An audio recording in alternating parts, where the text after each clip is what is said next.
Hello and welcome to the Harry Man Show, episode 86. Today I have a longtime good friend, Brett Fox. How you doing, Brett? Hi, how are you, man? Brett is a singer, songwriter, serviceman, all the above. Awesome dude. I got him on the show in the studio. How you doing, man? I'm doing awesome. I've been watching a lot of the shows that you've been doing. I'm obviously watching your content. I'm just excited that I'm actually here, man. Yeah, I mean, this is I should have did this a long time with you, honestly, but I finally have the room set up and it's a lot better and Yeah, dude. etc. No, I love it. I love what you're doing in here. It's really awesome. Yeah, this is where I live. Yeah, no, it's great. I'm kind of shocked. I'm actually shocked when I stepped in. I was like, wow, this dude's popping off in here. Thank you, thank you. Yeah. So this show's about you, enough about me. You obviously have some cool stuff going on. I kind of want to touch bases on a little bit of your history, the band you're playing with. You're still working on the album, is that correct? Yes. So right now I'm working on the Struggle Bus, and I'm working on another album. It's called, what's the name of the album? So the one that I've been working on for almost a year now is the Struggle Bus. That's a cool name. Yeah, yeah, and I kind of got it's a cool cover idea. We're still working with it. I got like 3 iterations, but we're probably gonna do like 5 until I find the right one. But I keep writing these new songs, and it's been a year, and that's like a year of not being able to put another album out. So I'm just gonna drop an album by myself called Plump. So are you doing everything yourself, or you hiring people as you go? Or I'm hiring people as I go, but for the one that I'm dropping right now, the Sooner one, the one that I just started, I'm gonna do myself pretty much entirely. Nice. And so you're multi instruments across the board. Then. Yeah. I do the bass, I do the drums, I do the guitar. Drums, if I can't do it, then I will give it to someone else. But for punk, it's the simplest beats ever. Yeah, sometimes. Yeah, I mean, punk is a different element of punk drumming. Is it more to it than people think? yeah, but that's all I can do. If you tell me to do anything else, I can't do anything else. I can't play any other beat that isn't. I can't do it. Are you as you write a song? Are you thinking drums first, or are you thinking? What do you let that just come as an extra layer after? Well, when it comes to song construction, I think that like I do it 2 ways. I'll talk. What I do is I do a lot of. I don't just do the music. I write a lot of poetry. Right. Usually it's an eternal emotional poetry. So I'll surprise myself when I say something or say like a phrase or a group of words that sounds really good. It just sounds phonically really good. And then I'll revolve the lyrics around that line or that group of words or that rhyme scheme or something like that. And then I'll construct the song from there. That's one way I do it. But most of the time, I'm sitting down, I'm playing the acoustic. I got in my house. If you ever come to my house, I got an acoustic guitar in every room. Nice. I got cheap ones. I got a Taylor over there. I got in the living room. I got the Yamaha, but in the bedroom, I got one everywhere. So access to everything anytime. Right. Yeah. And it's usually me. I sit down. I just grab the guitar and I play a progression I didn't know I knew. And I do it. And I'm like, great. And I record it on my phone real quick. Got it. And then I'll perfect it. And then I'll record it again for like however long. I get the verse, chorus thing going, and then I'll just think of words to go with it.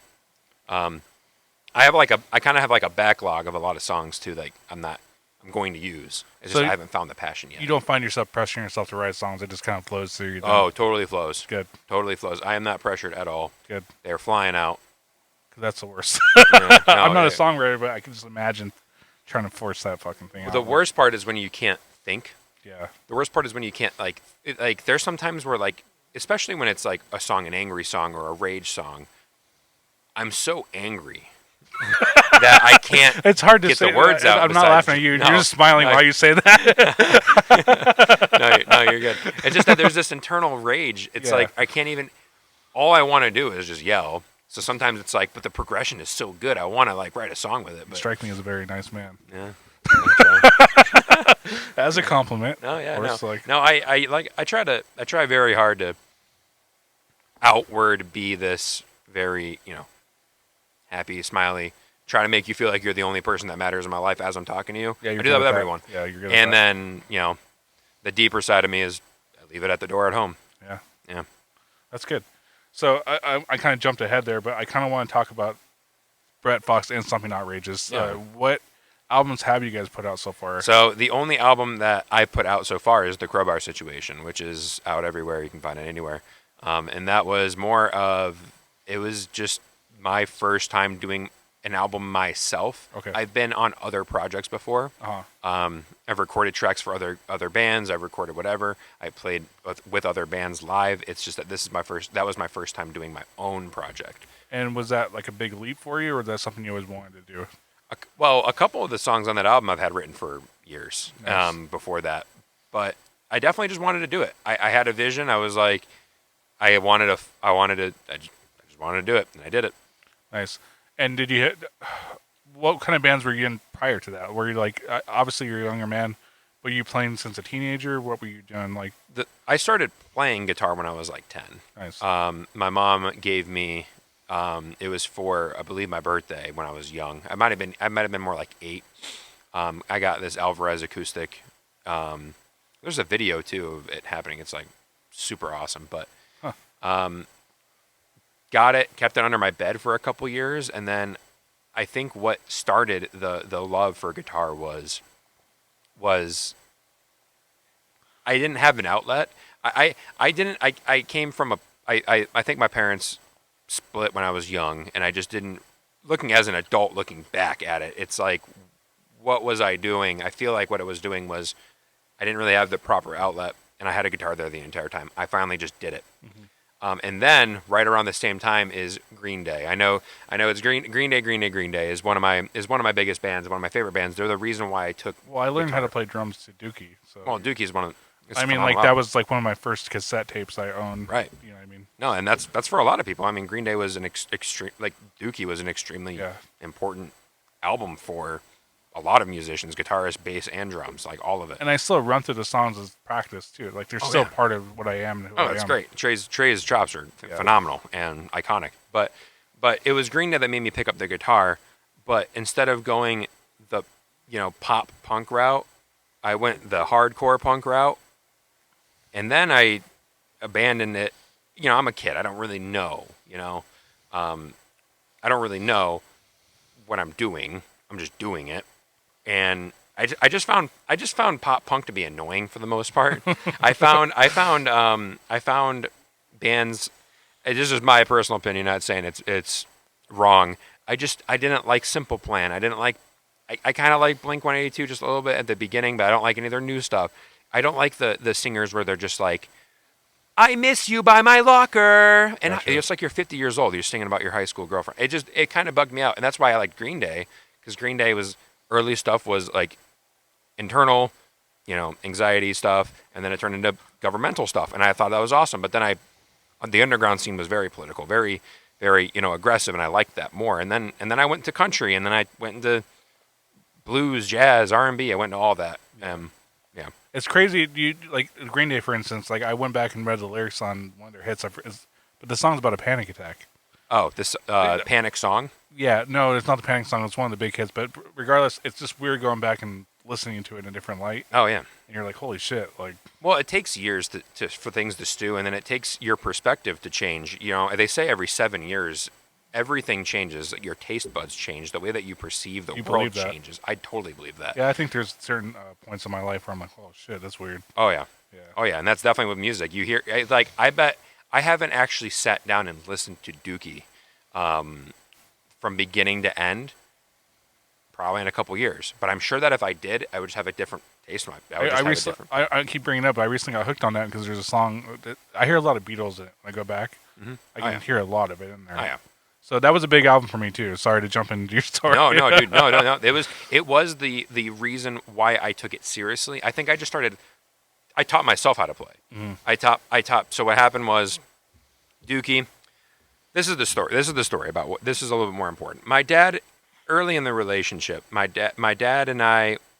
It's not that we didn't necessarily get along. Mm-hmm. It's just that, you're not. He's an adult. I'm a kid. It's like. You're not really getting it. And I didn't get to see my dad open up that much. And the most vivid memory I have of like my childhood was, like I said, my parents split. My mom sent me for Christmas a stereo system and 3 albums. It was a Sum 41, All Killer No Filler. It was a Blink-182, like best hits album. And then it was Dookie. And then my dad's picking me up and driving me back. And he's like, what'd your mom get you? And I'm like, oh, I got these CDs. And he's like, "Oh, Dookie, I used to listen to this when I was working on the farm." And he threw it in, and I'm like, "Oh my god!" And then Burnout, Yeah. and like my dad doesn't know music at all, Yeah. and my dad is every word. He knows every word of this song, and I just remember being like, just my mind blown that my dad is doing this thing. I've never seen this side of him. I've never seen it. Being And- human. Yeah, Yeah. and we listened to that entire album. That was my first time listening to any of it. And I at the time, I think I was a little kid, and my understanding of Green Day was, oh, American Idiot, Boulevard of Broken Dreams, over and over again. Yeah, they did overplay that song. Yeah, but then so I went home, and I sat here just like putting headphones on, just like this, and my headphones had like this long of a cord. So I had the stereo system, and I had this the CD player, and I just sat there this close to the stereo, just listening to this album over and over. And I loved. I don't know what. Now I can look back at it and say what I loved about it was the instrumentation, was the song construction, and the production was just incredible. But at the time, I didn't know what it was. I think I was just so encapsulated by the album, and then obviously by my dad being so passionate, which I don't think I've seen yet. So I taught myself the entire album. I didn't. My guitar was out of tune. I didn't know how to tune it. I went on YouTube, and there's this like really really crappy video of like how to tune it, and it was back in like 2000. I don't even know. It was just when YouTube was still pretty young. Tuned it, and then I did a chord. And I was like, oh, that kind of sounded right. Yeah. And I was like, oh, I'm just gonna do it all. And then I watched the videos of him doing it live, and I saw the shapes were all power chords. And I'm like, you just gotta move that shape everywhere, and it worked. And then I showed my dad. I was like, Dad, listen, I think it was When I Come Around was the first song I really completed all the way first, through, and showed my dad. I remember my dad being pretty impressed with it. That's cool. Yeah, his favorite song is "She" off that album. He loves "She" a lot. I'm so bad with title names, but yeah, I know that whole album. Yeah. That's cool. That's awesome. So that it brought a bond between you and your dad. That album, pretty Yeah, much. for sure. I think my mom, on the other hand, she let me. If you saw me and my mom like driving in a car, we'd be listening to like Crazy Bitch. We'd be listening to like heavy stuff that you'd be like, wow, this 8-year-old probably shouldn't be listening to this. But my mom totally believed in this idea that not necessarily like no censorship, but more like Exposure. yeah, like get the music. It's music. Yeah. Music is so much different than all the other art forms. I mean, I'm not a parent myself, but I think you should get a taste of the world before the world slaps you. Oh yeah, of course. And my mom did that. My mom kind of let me listen to whatever I wanted and do whatever not do whatever I wanted, but listen to whatever I wanted. And my mom, all the way even up until I graduated high school, she very let me just be me and be expression. Now, I'm however I assuming want. you were raised by your mom most of your childhood. Yeah. Okay. I went to high school in North Carolina, and I lived with my mom for those 4 years. Nice. So Yeah. those are really development years. Yeah, that's probably the most defining time. Yeah. Yeah, that's crazy. That's another thing I think back. I'm like, oh my god. Yeah. Yeah. Sorry. No. So- it is crazy. Yeah, it sounds like you have an awesome mom and an awesome dad. Yeah, but no, they're both really great. Yeah. But your mom was she pushing you to learn music, or was she? No. No, she just let it be. Yeah. It was totally. I taught myself how to play guitar. I just got more passionate. I fell in love with it, and I believe it or not, I know it's Green Day. We're talking about Green Day so much, but it was not Green Day was like the big first band. Yeah, it's a McDonald's of punk rock. Yeah. I shouldn't say that. No, but like, you're right. But McDonald's is good. So I'm like, so then then the next big artist, believe it or not, was Brad Paisley. Brad Paisley was the next, I think, was like the artist that was like, whoa, this is high end guitar playing. This is high end music. And then I discovered Ray Charles.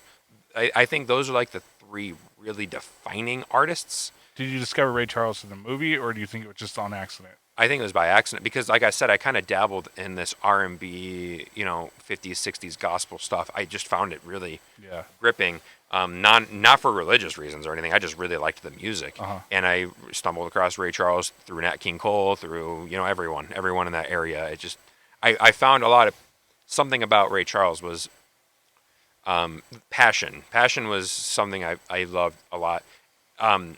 And then I think the next giant band that it probably defined me more than all three of these bands is probably Nine Inch Nails. Nine Inch Nails has Really, I didn't see that coming. yeah, it's the most consuming band. I probably they're probably my most listened to band on my phone. Really? Probably. Older or newer stuff? All of it. I love it all. Yeah. I do prefer the older stuff, but I still love the new stuff. I have to say, I know it's a lot of programmed drums, but those are some of the hardest songs to play drums. Oh yeah, no. I know. Jason Freeze, right? Was it Jason Freeze that played the drums? Josh Freese was Josh on Freese. there. Now Freeze. they have a kid named Elon. I'm gonna butcher his last name, but Ruben, and he plays in Angels and Airways. Plays in Nine Inch Nails. He's like a long haired dude. Yeah, like a kind of fro-y. Yeah. Yeah, he's excellent. I mean, he fits that band. No, yeah, no, and I Nine Inch Nails was I think I discovered Nine Inch Nails somewhere in early high school too. I was just consumed by like the bands like the Misfits and Nine Inch Nails. I really liked this obsession with darkness. Like the Misfits, they're singing this very happy, standard tuning punk music, but they're talking about like slaughtering people and like zombies, like eating people, and that's all they sing about. You know who's like that, but on a different level? Weezer. Oh yeah, oh yeah. Weezer. So Weezer is a band that I've always respected a lot in that direction. Uh-huh. I like I said, I'm not really the biggest fan of the other pop punk, but they're obviously a little different. They're in a different area where nerd punk, I guess. Yeah. But it's like it's a very fun way. Like and you know me, it's fun. Like I really try to have fun, and what's the point of doing it if you're not having fun? And they obviously they bring the heat. Like I was listening to Hash Pipe, and I was like, man, that song was hard. I'm like, just the bum bum gum, bum bum. I just all of it just sounds phonically. They're great. They really are. I guess the contrast though, you're hearing a wall of sound, but yet underlying just a whole different context of right. That's my point. Weezer just kind of masters that. Oh yeah, no, they're definitely good. They're definitely their own thing. No one can. I don't think anyone can sound like Weezer either. I think people can sound like Green Day. But the thing about what Weezer is playing is super simple. Yeah. I always think of everything in drum language. You know what I mean? Oh yeah. But like Pat Wilson is a phenomenal drummer. Just lay it back and just play it. Oh yeah. Not a lot of guys can do that. Oh yeah, for sure. But sorry, I know we keep going on tangents about influences, but so what band? When was your first experience in a band? My first experience officially in a band, I played in a band called Blackmail, and it was like a bunch of kids from the school, and we really only played in the garage. We never left that, except for the first show. The first show it was with Blackmail, and we played at a house party. How old were you at the time? 15. Oh, good. And my mom doesn't know this, so she's listening to this. Sorry, man. So at the time, I was working at Little Caesars, and I got hooked up with all these pizzas, right? Uh-huh. And one night, I was like, I got invited to this party, and it was I don't know if it was a Friday or Saturday night. So then, like the week before, someone was like, "Hey, man, you should totally play with this band in the house party." And I'm like, like I'd love to, but I don't know if we're good. And they were like, "Well, here, you do this. You bring us pizzas, and you can play, and we'll just it'll be fun."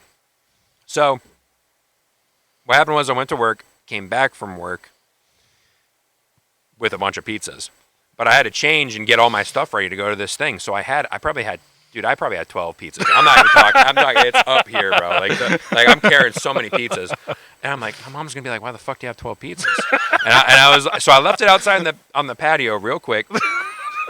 Went inside. I changed all my clothes. I got my guitar, and at the time I had a Marshall Valve State, and I'm like, I don't know what to do. I'm just gonna have to walk by my mom and be like, "Hey, taking off." I decided not to do that. I decided to sneak. I decided to break out the window. It's so cringy looking back at this. I ripped the netting of the screen. Yeah, and I climbed out that way, and all the pizzas are sitting there. and it was down the other side of the neighborhood. So I'm walking down the street with Marshall Valve State, 12 pizzas and a guitar, knowing I'm going to be there. And we played the first show. It was the first show. It was all covers. It was all like Black Flag and Bad Religion and the Descendants type of stuff. And and it was only like 30 minutes. That was my first ever technically show, and it was fun. That was actually probably the most. I think everyone was just drinking, high school drinking, and it just was the most fun. Don't you wish you could be a fly on the wall though and back in time and watch it? Yeah, it's probably gross, but it was probably sick. It was probably sick. Yeah, it was probably a good experience. Either Yeah. way. Yeah. So that was your first taste of live music. And I was just a guitarist. I wasn't even a vocalist. I was just playing guitar. Now, how long after that did you start Brett Fox Sleeping Outrageous? How many years? And I started. I mean, I always wrote. So even since I was in. So like I said, since I taught myself how to play guitar, I was fascinated by construction of music. Music construction was something I've always appreciated deeply, and I've always wrote poetry. I'm sure that in totes in my house, wherever they are, I'm sure I got a ton of loose leaf paper with a bunch of random poems all over it. Like I'm talking hundreds, maybe even 1,000. And that I know one of those songs came with me all the way to the Crowbar Situation, which came out in 2020. I mean, Something Outrageous didn't start until 2019. Okay, that's pretty But recent. yeah, oh yeah, Now- it's my own project. I was never my own until then. So what was your development of like types of guitars? Were you always a Strat guy? How did that come about? I mean, I'm not really a Strat guy. Sorry if I said that. No. I'm not really any guy. I like guitars that are simple and don't, because when I play guitar, I strum like I'm trying to start a lawnmower, and as long as it's not digging into my forearm, that's cool. So I noticed that the guitars I like a lot are Les Paul Juniors. Those ones feel the best in my hands, and then the width of the necks are usually just right. I do like Tellys. I just wish the necks were a little bit fatter. I have to find the C-shaped ones instead of the U-shaped ones. Now are you playing tube heads, solid state heads? What do you? Currently, I'm using only tube. I'm using the Marshall Super Lead. I have a JMP, and then I sent that one off to go get modded with the dual gain mod, which is, I mean, that's insane. It's a very Angus Youngy, clear but high output tone. And then with recording, I use that JMP, and then I use 2 greenbacks with an attenuator, so I'm just getting as much output as I can. And then for the live rig, I got a 4x12 Marshall something, and then I got like a 1960s, and then I got a DSL. Nice. Yeah. So recording this album, did you feel like you were learning anything? I mean, is there different? The first album or no, the this new one? one? The one you're recording now. The one I'm recording now, I have much better gear than the first album. The first album, I had a custom amp, and I had like, I don't even know what I had as a bass. I guess I was trying to say, did you feel more inspired? Did you start to hear it? Do you feel like your ear developed this time around? Oh yeah. Nice. And I think that's everybody. Yeah. Look at any band ever. Their first album is always a little weird. Everyone. It's very rare that you get an album like the Cars, like their first album is their best album. Yeah. And it's like, oh my God. Oh, like the Misfits, in my opinion, their first album is just, oh my God. It's rare that works. And even then, the Misfits, their first album is that good.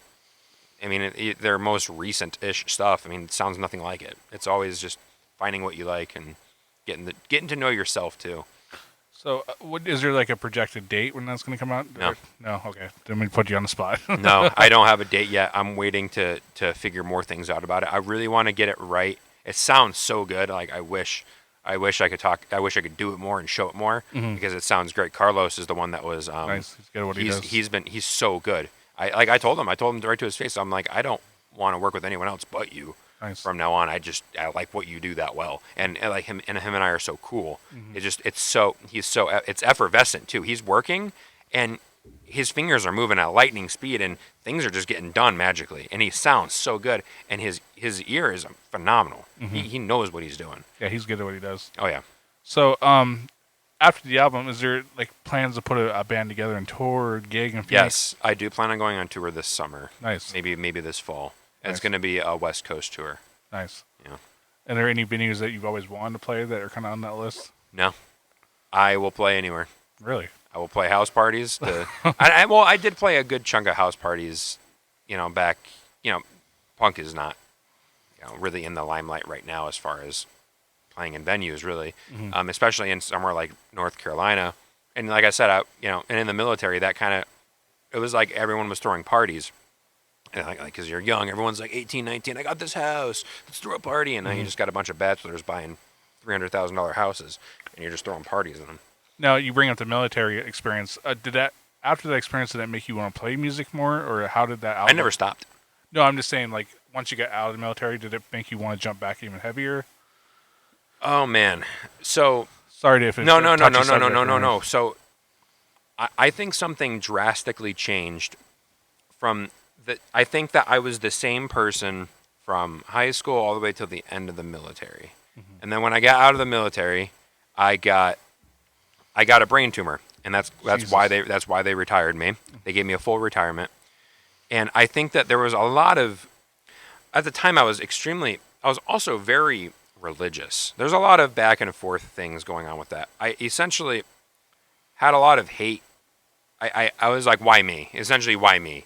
And I really questioned everything. And then I realized, and then my retirement package came back, and I'm like, I'm 21 years old, and I'm retired for the rest of my life. How long ago was this? 2019. Oh, Jesus Christ, dude.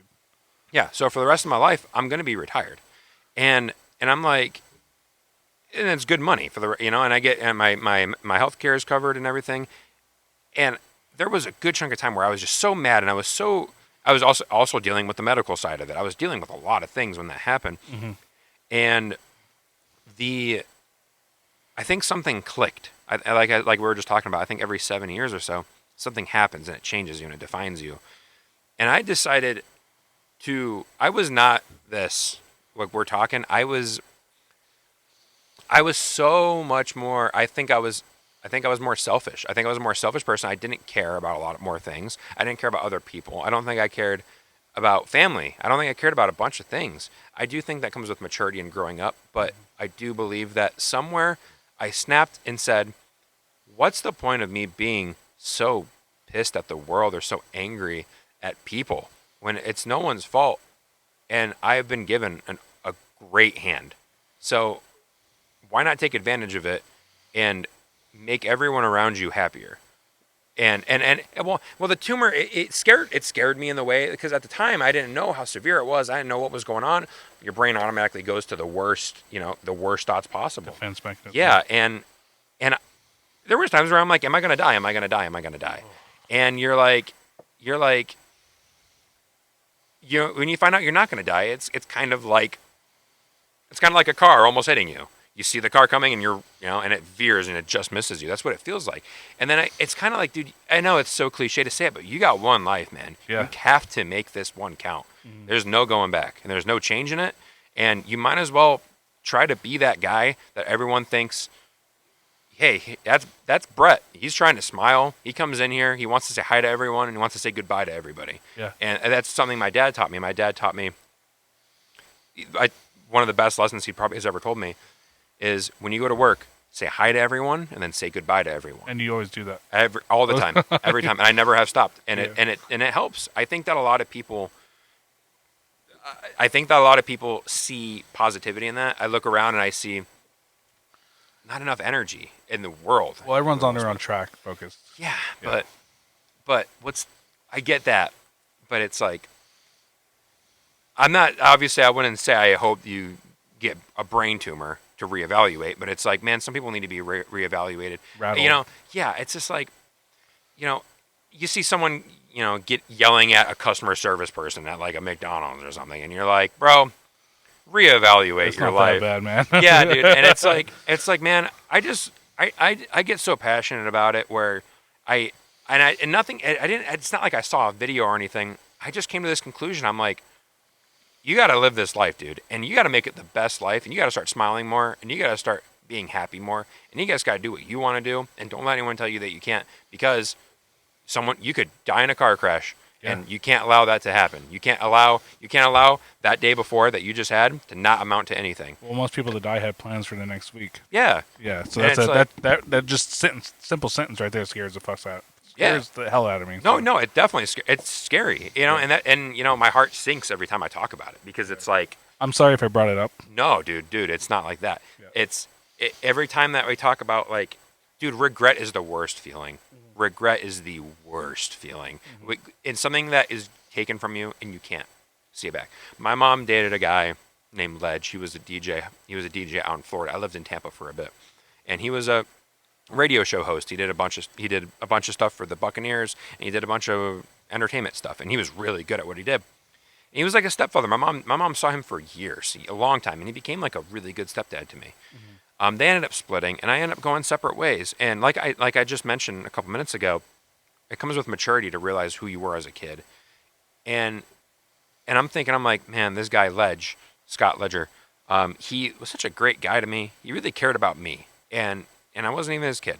And he died. He died about 2 years ago. Oh yeah, maybe a year and a half ago now. 2 years ago, and man, I just never talked to him, And this guy was like a stepfather to me for a good chunk of my developmental years. From like around, he was there when I got my first guitar. He was standing right there next to me, and I can't talk to him. I can't say, like, hey, I love you for that, And then it's so crazy that he had a podcast that he was doing right before he passed. He was talking about the same thing I'm talking about right now. And I went and listened to it after he passed away, and I'm like, whoa. And I don't know. And then and then it's like, man, you never know.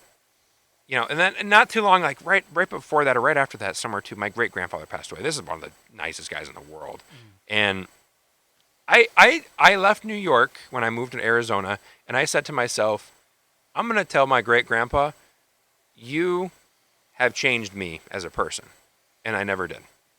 And dude, it's like, I know that sounds so like, well, empathy is not a weakness. Yeah, it's just like, I think you kind of mentioned it softly, like when you're young, it's like you versus everybody. You don't know. Yeah. You don't understand how the world works. I still don't know how the world works. Yeah. I don't think anyone does. It's just that regret is the one that, dude, you can't like take it back.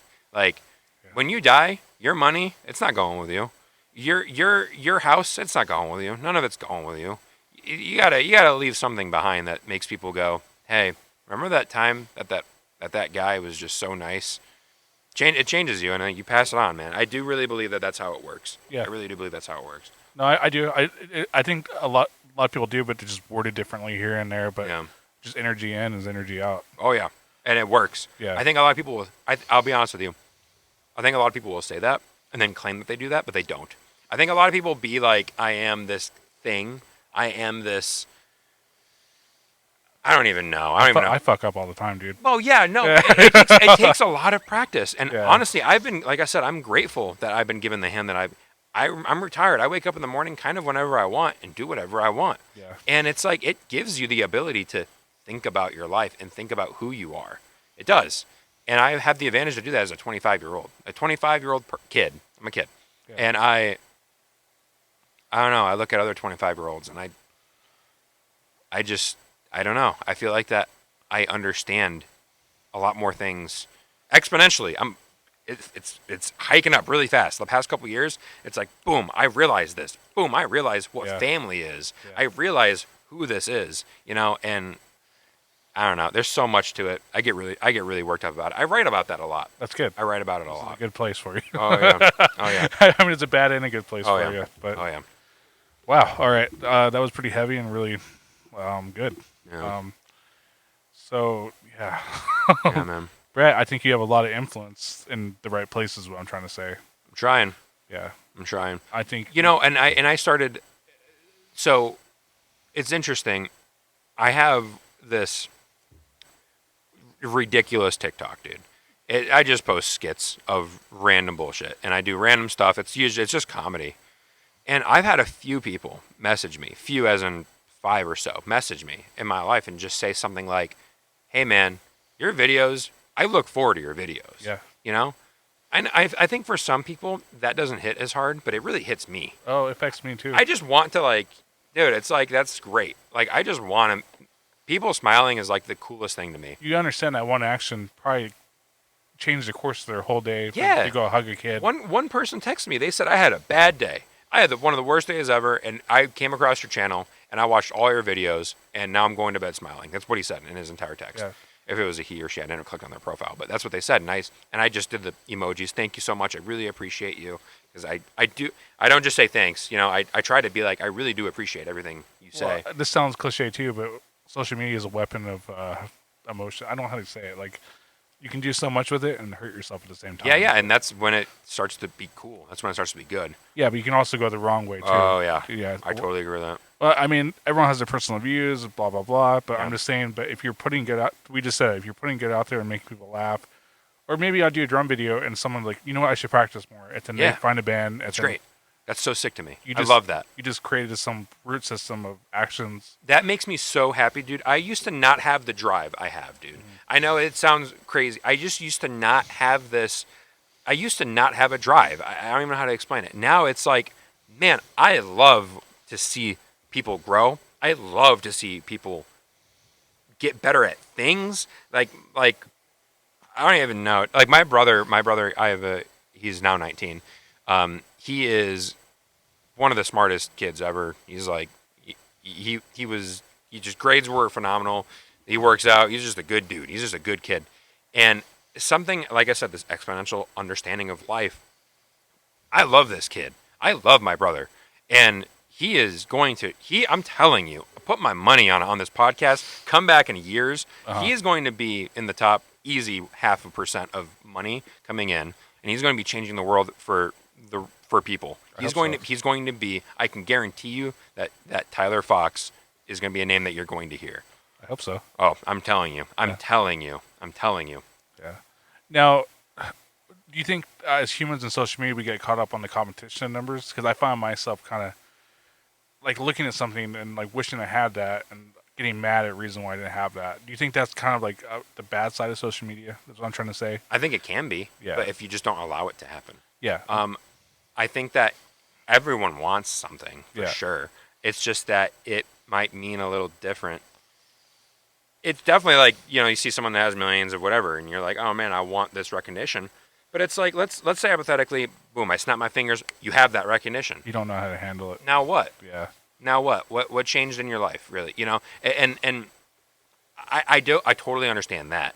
I do think that some people can get really obsessive, Yeah. and I do believe that a lot of these social media companies, as of recently, with this whole verification to get verified, Wow.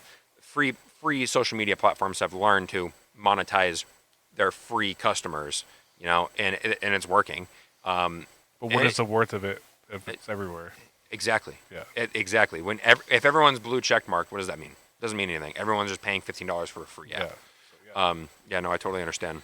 I don't think that it's necessarily a bad thing as far as. I think there's a difference between being like competitive and wanting to being determined, than getting jealous of the next guy. I'm a firm believer of past that guy. I know that sounds crazy, and I know it sounds super, like, cutthroat, like really like to the point, and a lot easier said than done. Mhm. But I mean, it's like I see people get really worked up about. I know someone. I'm not going to say who it is, but I'm just going to be blunt. They suck. They're not a good influencer, and they're not good at what they do. And they still. It's been years. It's been years since this person's been doing it, and they have the same count, and they get so mad. They're so passionate, so angry at like everything they're doing, and it's like, dude, it's on your phone. Walk away. Yeah. Do something else, man. It's not meant for you. It's just not meant for me. It's not meant for. I don't think it's meant for the people who are getting the money. I don't know. I Yeah. think that I think that, like I said, the social media companies have learned how to monetize their Feelings. users, Yeah. and they create addictive, times as much time on the screen as possible. That's great for their ad revenue. Relevancy is kind of the key, I think. Always feeling like you got to stay relevant. Yeah. I think that's like the human. I don't have the right words, but I think always trying to prove yourself. Yeah, and that's been for forever too. Yeah. That's been since fucking, kings and queens. Yeah. They wore velvet. Well, I'm just saying it's a tap on that. Oh, yeah. Yeah. Oh yeah. So we had like kind of a scary conversation the other day, and this is something I think is getting pushed more into mainstream media. AI. AI. Yeah, I know we kind of have like it freaks me out personally. I think AI is terrifying. Yeah. I don't think the world is. I think I'm so. I didn't even tell you this. Probably about 6 months ago. Mm-hmm. I had a dream, that and I don't have a lot of vivid dreams. I had a dream that my dad woke me up on the couch in New York and said, "This isn't a dream. This is reality." And AI were at war with each other. And we didn't know who they were. It's like, let's like think of a celebrity. Like think of like Jake Paul, for an example, or Logan Paul, the Paul brothers. For all we know, they're not even real. They're not even real people, for all we know. Jesus. And the thing is that's what's going to happen with AI. And I think that people are not even going to be real. And I think that they're not going to have accountability for some decisions that are going to be made. And I think it's going to take jobs. I think that, so I saw a study recently that it looked at the graduating class of 2021 and asked, what do you want to be? And I want to say the number was 18 or 20 something percent. Mm-hmm. Wanted to be an influencer or YouTuber.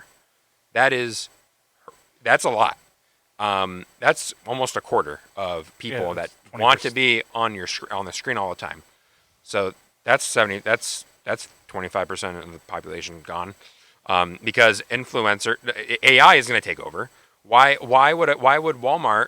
I heard that Walmart is building this AI based off of cookies of like website views and based off of what you look at in your emails and stuff. Like hypothetically, I think Jennifer Aniston is goddess. Mm-hmm. So what it probably does is it'll probably make an AI as a Walmart brand to specifically show to me, hey, this is what stuff you should buy. And what's the point of buying having an influencer work for you if you can just program this one to say what you want and do what you want? Well, you don't have to worry about that influencer doing something bad or crashing in a car drunk. You know what I mean? Like like Taiwan, or not Taiwan, Kuwait, somewhere.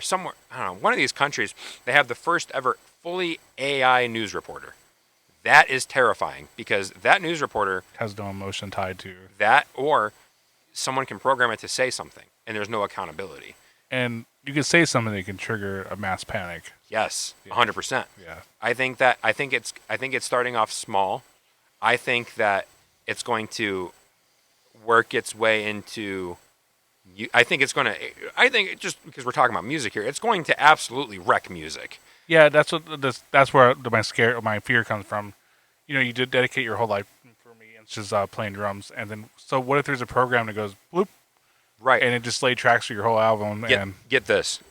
This is what I'm thinking is going to happen, and this is an original Brett Fox idea. Remember Pandora? You know Pandora Radio, right? Yeah. You type in a band that you like, and it gave you like suggestions. It gives you 9 Inch Nails Radio, right? And it gives you all the bands that are like 9 Inch Nails, Rob Zombie, whatever. There's a bunch, it gives you everything. Mm-hmm. What if 9 Inch Nails Radio was fully AI, and what it did was it only took the elements of 9 Inch Nails, the voice, the music, the construction, and completely generated music. So there's not even a reason for you to look at other bands.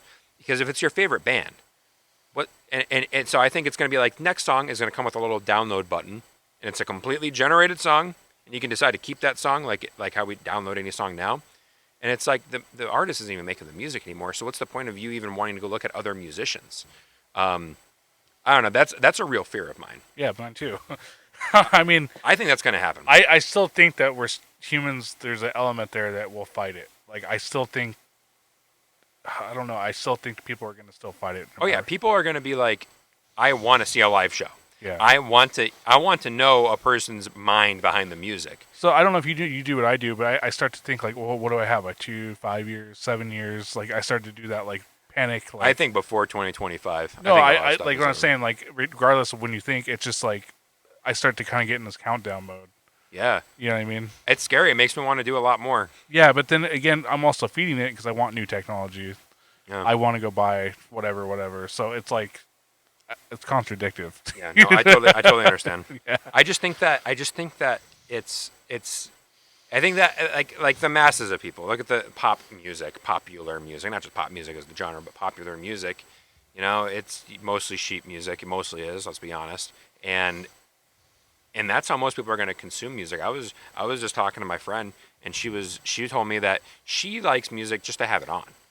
She doesn't actually care about the lyrics. She doesn't care about what it is, as long as it sounds good. That's all she cares about. Mm-hmm. And AI is really good at that. AI is really good at generating extremely tasteful music.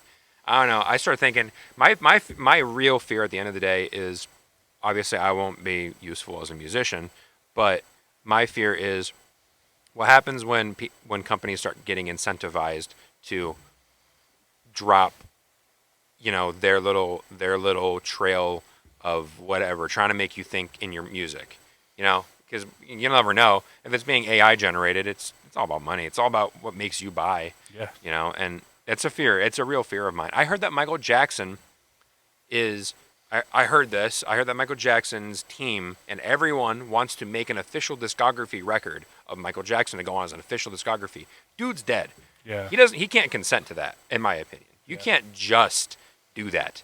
I would be very upset if that's the way it's going, because yet again, what's the point of even any new musicians? What's the point of it? But I think we got to fight that though. Yeah, I just don't. But I think most people don't fight, and I think most people are those sheep that just listen to whatever is on and don't sit, and they're not gonna fight. And I think that the clubs, I think there will always be clubs. I think there will always be. I just think I don't think they're gonna get any bigger. I don't think live music is going to come back the way it used to be in like the 90s and the 80s, before the instant download social media world.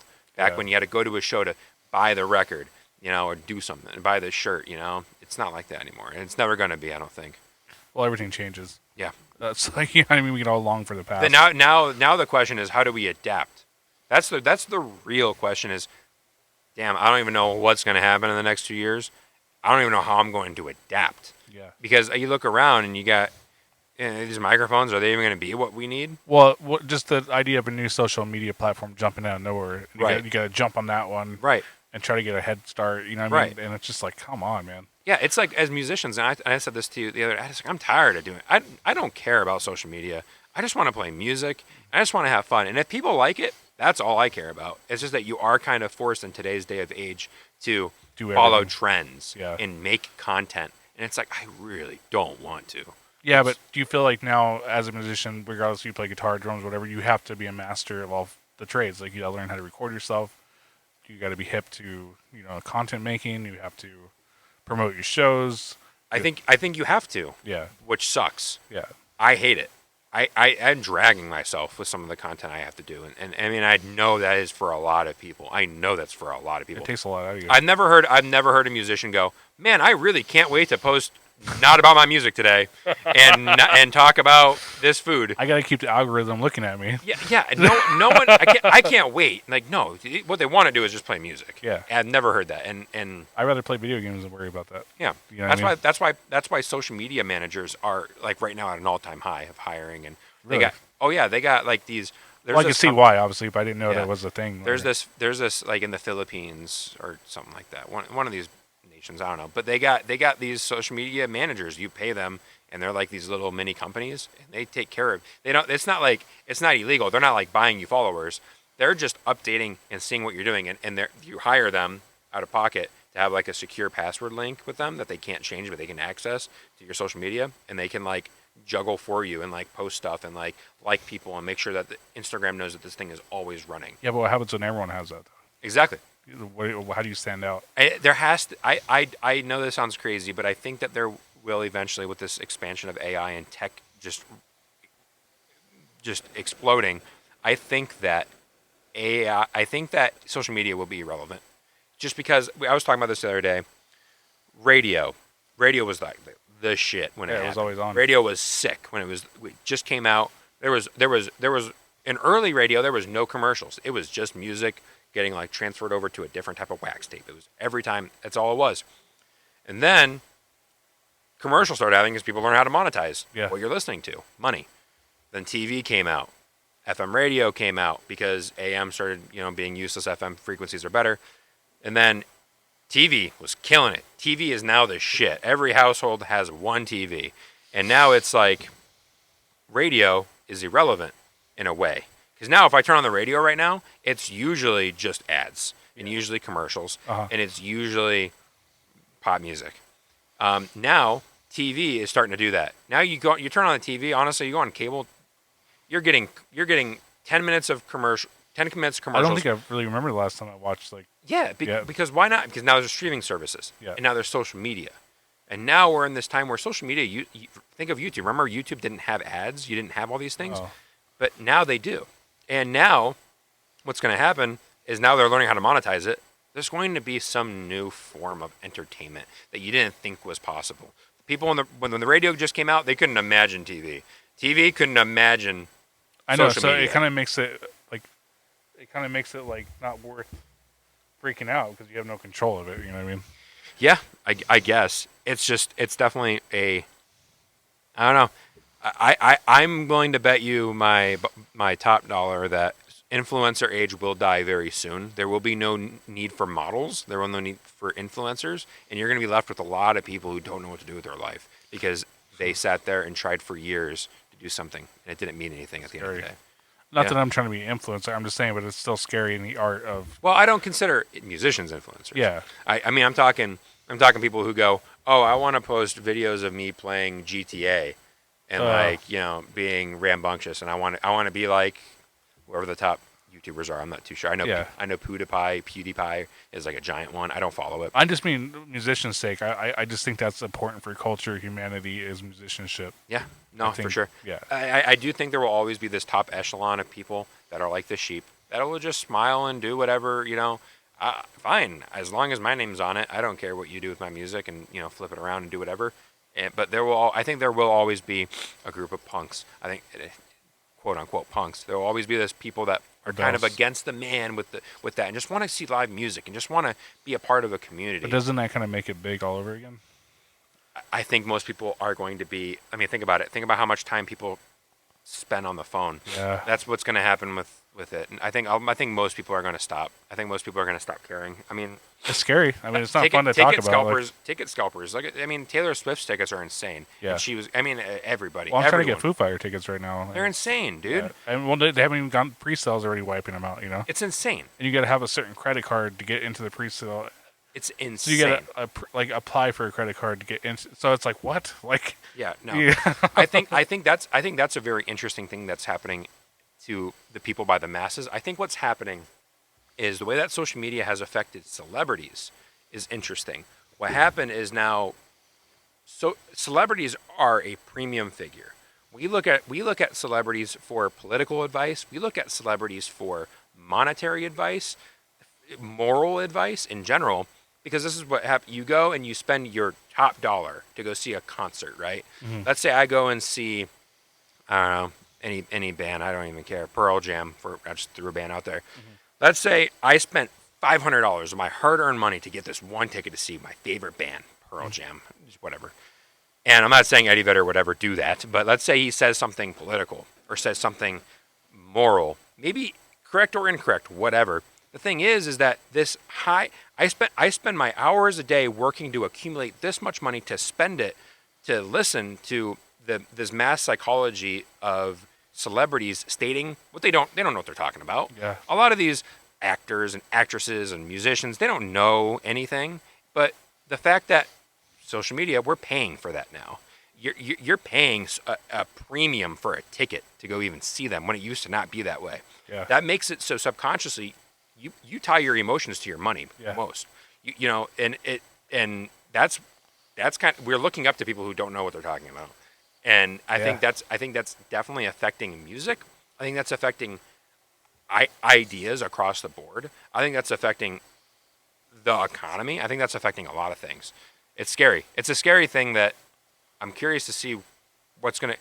I see the strings. Yeah. I look at social media. I don't know if you do. I see YouTube and I look at the video it wants me to watch, and I see the strings. I see why they want me to watch it, and I see why they care so much to push it out to me. Yeah. And I see what the whole goal is for the push of people.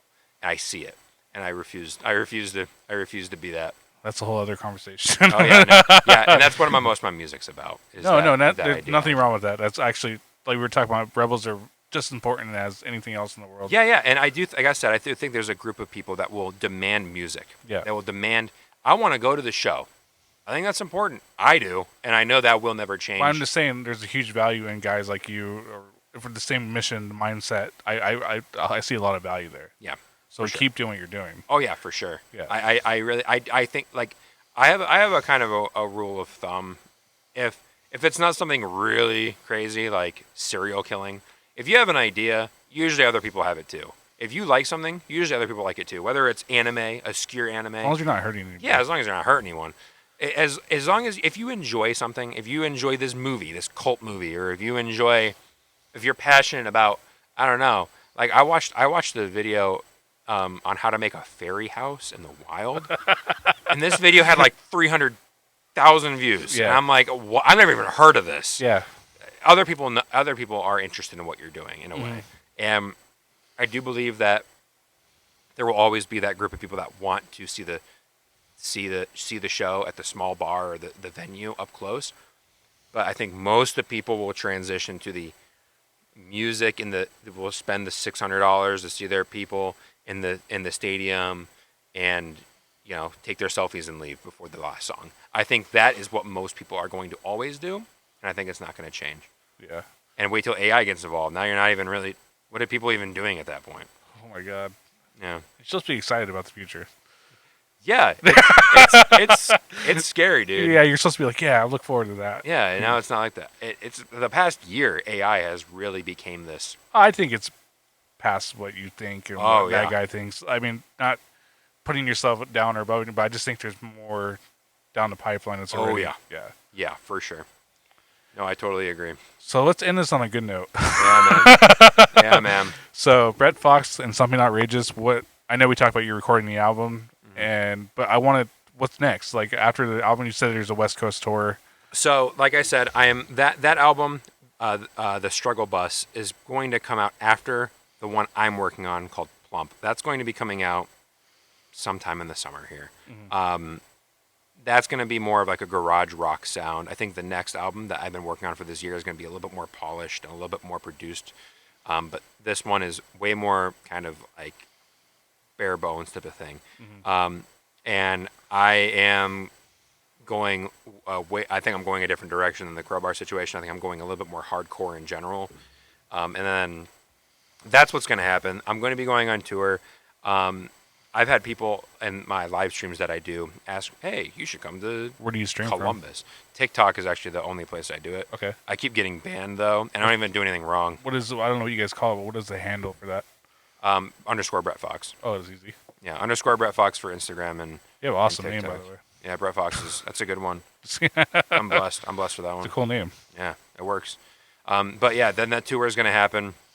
Probably after that tour, during the tour, I'll probably be playing the songs off the next album, The Struggle Bus.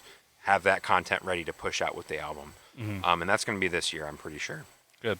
Yeah. So, besides the obvious, what's the best place to reach out to you, in your opinion? YouTube is to see your previous albums. You said TikTok's the best place to reach out to you.